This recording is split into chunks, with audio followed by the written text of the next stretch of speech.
আমরা আজকে দুটি সূরা তেলাওয়াত শুনব। একটি হলো সূরাতুল ইসরা বা সূরাতু বানী ইসরাঈল, আরেকটি হলো সূরাতুল কাহাফ। আমরা একজন মুসলিম হিসাবে আমাদের উপর ফরজ কোরআন পড়া এবং কোরআনের আইন মানা, কোরআনের শাসন বাস্তবায়ন করা। এটা আমরা মুসলিম হিসাবে আমাদের উপর ফরজ। যেই সমাজ কিংবা যে দেশ কোরআনের শাসন থেকে দূরে চলে গেছে, ওই দেশে ওই সমাজে কিয়ামত পর্যন্ত শান্তি আসবে না। যত যত বুদ্ধিমত্তার, যত জ্ঞান গর্ব কথা বলা হোক না কেন, কোরআনের কথা যদি, কোরআনের আইন যদি প্রয়োগ রাষ্ট্রীয়ভাবে করা না হয়, সেই দেশে কখনো শান্তি শৃঙ্খলা আসবে না। এখন যত প্রতিবাদ করি, যত মিছিল করি, যত মিটিং করি, সেটা শুধু মিটিং আর মিছিল আর প্রতিবাদ হবে, কিন্তু প্রকৃতপক্ষে দেশীয় শান্তি ফিরে আসবে না। দেশীয় শান্তি ফিরে আসতে হলে একটাই মাধ্যম, সেটা হলো কোরআনের শাসন, কোরআনের হুকুম, কোরআনের আইন। কথা বলে না, ঠিক নাকি? এই জিনিসটা আমাদেরকে এখনো বোঝাতে হচ্ছে। অথচ সেই মোল্লাদের দেশ অনেক ভালো আছে, যে মোল্লারা কোরআন অনুযায়ী দেশ পরিচালনা করছে। তাদের দেশীয় কারেন্সি, দেশীয় মুদ্রার দাম এত উপরে উঠে গেছে, এখন আমরা শুধু বলে যে বসে বসে সেটা হজম করছি। কারণ এখন আমাদের সাংবাদিক ভাইদের আর কোনো কথা বলার সেই ভাষা নাই। অনেক কথা বলেছে। নবী সাল্লাল্লাহু আলাইহি সাল্লামকে নবী মেনেছি, নবীজি মদিনাকে সাজিয়েছেন কোরআন দিয়ে, তাই না? নবীজি মদিনাকে সাজিয়েছেন কোরআনের হুকুম আর শাসন দিয়ে। তো মদিনার সনদ যেটা বলা হয়, মদিনার সনদ কাকে বলে? কোরআনের শাসনকে বলে। আর এটা আমাদের জন্য, আমাদের দেশের জন্য খুবই উপকারী। এই জন্য আল্লাহ তাআলা সূরাতু বানী ইসরাঈলের মধ্যে বনী ইসরাঈলদেরকে বলছেন, বনী ইসরাঈলরা, সূরাতু বানী ইসরাঈলে এই ঘটনা এসেছে যে বনী ইসরাঈলরা অতীত পূর্ব যুগে তারা দুইবার লাঞ্ছিত হয়েছে। তো আল্লাহ তাআলা নবীর মাধ্যমে সূরা বনী ইসরাঈলে সেই ইহুদিদেরকে, ইসরাঈলদেরকে শিক্ষা দিচ্ছে, কোরআনের মতো এই মহান কিতাবের উপর যদি তোমরা এখনো ঈমান না আনো, তাহলে তোমরা এখনো লাঞ্ছিত হবে। এই শিক্ষাটা বনী ইসরাঈল থেকে আল্লাহ রাসূল সাল্লাল্লাহু আলাইহি ওয়াসাল্লামের মাধ্যমে ইহুদিদেরকে দেওয়া হয়েছে। বনী ইসরাঈলের শুরুতে যে বিধানটা স্মরণ করিয়ে দেওয়া হয়েছে, সেটা হলো নবী সাল্লাল্লাহু আলাইহি ওয়াসাল্লামের মুআজিজা ইসরা তথা মেরাজের ঘটনা। মেরাজের ঘটনা হিজরতের 3 বছর পূর্বে সংঘটিত হয়েছিল, এবং এর মাধ্যমে নবীজি যে একজন নবী, সেটার একটা বড় একটা প্রমাণ বহন করেছে।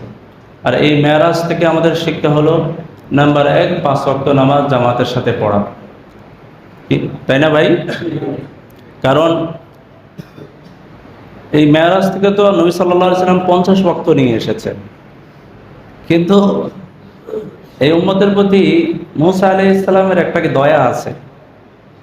মূসা আলাইহিস সালামের দয়া আছে। মূসা আলাইহিস সালামের আরজির কারণে, আবেদনের কারণে আমরা 50 ওয়াক্ত থেকে 5 ওয়াক্ত পেয়েছি। এজন্য মূসা আলাইহিস সালামের অন্য একটা বর্ণনায় আছে, মূসা আলাইহিস সালাম এরকম আরজু প্রকাশ করেছেন যে আমি যদি শেষ নবীর উম্মত হতে পারতাম, একজন মূসা আজাল্লের নবী, তিনি এই কথাও বলেছেন, আমি আখিরি নবীর উম্মত যদি হতে পারতাম। আখিরি নবীর উম্মত হওয়া কত বড় সৌভাগ্যের বিষয়। তো উনি তো দুনিয়াতে আর নাই, আসমানে থেকে আমাদের জন্য একটা উপকার করেছে। কি উপকার? 50 ওয়াক্ত নামাজকে কয় ওয়াক্তে নিয়ে আসছে। চিন্তা করেন, মূসা আলাইহিস সালাম যদি আবেদন না করতো, খবর কি হইতো? হ্যাঁ, কোনো রেহাই পেতাম? টাইম পেতাম? এই ঘরে গেছি, আবার আসতে হইতো। 50 ওয়াক্ত দিনে, দোকানে গিয়েছো, আবার আসতে হবে।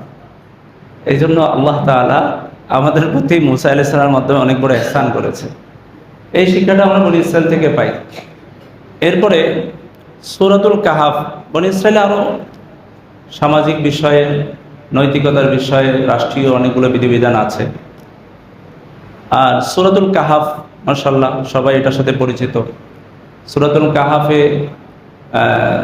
আল্লামা ইবনে জারির আত-তাবারি রাহিমাহুল্লাহ তাআলা তিনি বর্ণনা করছেন আব্দুল্লাহ ইবনে আব্বাস রাদিয়াল্লাহু তাআলা থেকে, যে রাসূলুল্লাহ সাল্লাল্লাহু আলাইহি সাল্লামের কাছে মক্কার কিছু তাওরাত ও ইনজিলের পণ্ডিত, তারা মক্কার মুশরিকদেরকে এই পরামর্শ দিল যে মুহাম্মদকে গিয়ে জিজ্ঞেস করো যে মুহাম্মদকে 3টা প্রশ্ন করবা, এই 3টা প্রশ্নের জবাব যদি মুহাম্মদ দিতে পারে তাহলে মুহাম্মদের নবুয়তের দাবি সত্য, আর যদি দিতে না পারে তাহলে তার নবুয়তের দাবি কি মিথ্যা প্রমাণিত হবে। তো সেই অনুযায়ী মুশরিকরা 3টা প্রশ্ন নিয়ে এসেছে রাসূলুল্লাহ সাল্লাল্লাহু আলাইহি ওয়াসাল্লামের কাছে। প্রথম প্রশ্নটি ছিল, মুহাম্মদ বলো তো দেখি যে কোনো এক যুগে একদল যুবক নিজের মাতৃভূমি জন্মস্থান ত্যাগ করে আল্লাহর জন্য একটি গুহায় আশ্রয় নিয়েছিল, এই যুবক দলের ব্যাপারে একটু আমাকে বিস্তারিত জানাও, আমাদেরকে জানাও। নাম্বার 2, মুহাম্মদ আমাদেরকে ওই ব্যক্তির ব্যাপারে বলো যে ব্যক্তি পৃথিবীর পূর্ব পশ্চিম ভ্রমণ করেছে, পৃথিবীর পূর্ব থেকে পশ্চিম, পশ্চিম থেকে পূর্ব, একেবারে শেষ সীমানা পর্যন্ত ভ্রমণ করেছে, ওই ব্যক্তির নাম কি, ওই ব্যক্তির ঘটনা বলো।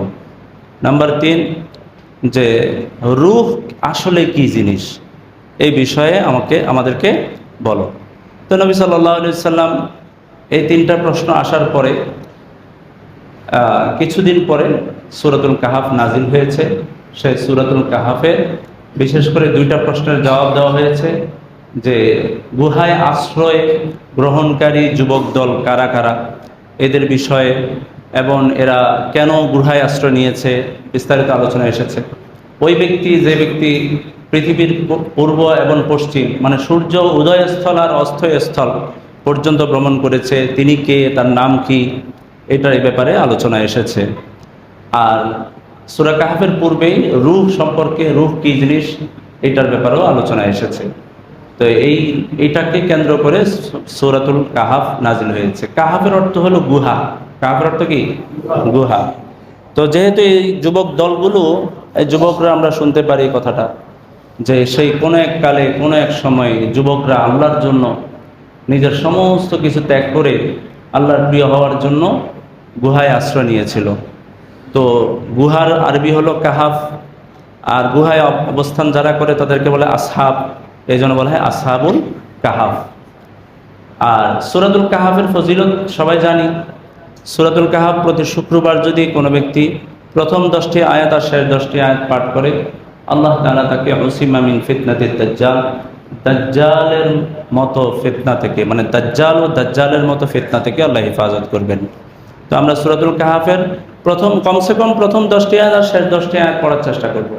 হাদিসে পুরোটাও পড়ার ফজিলত আছে, তবে যারা পারি না তারা প্রথম 10টি আয়াত আর শেষ 10টি আয়াত পড়তে পারি। ইনশাআল্লাহ আমরা দাঁড়িয়ে যাই।